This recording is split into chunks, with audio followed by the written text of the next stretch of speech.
Lesson 4, Reports and Formal Correspondence. Our final lesson covers reports and formal correspondence. Report writing relies on strict conventions. You must include a heading block with to, from, subject, and date, followed by a purpose introduction, subheaded body paragraphs, and a synthesizing conclusion. Throughout the text, you must maintain the perspective of your assigned role and stay aware of your intended audience. The passive voice is often encouraged because it supports a formal, impersonal, and systematic tone, focused on actions rather than the writer.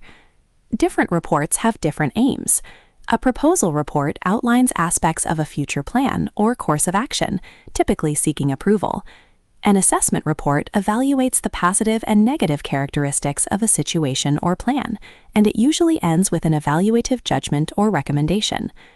Moving on to correspondence, you are expected to handle letters and emails with various functions, giving information, offering opinions, making applications, or filing complaints. If you write a letter of complaint, the tone must be polite, respectful, and assertive. You can use modal verbs to manage the force of your claims, but you must completely avoid emotionally charged or abusive language. Whether writing a report or an email, understanding your exact purpose and adopting the correct formal register is essential for success.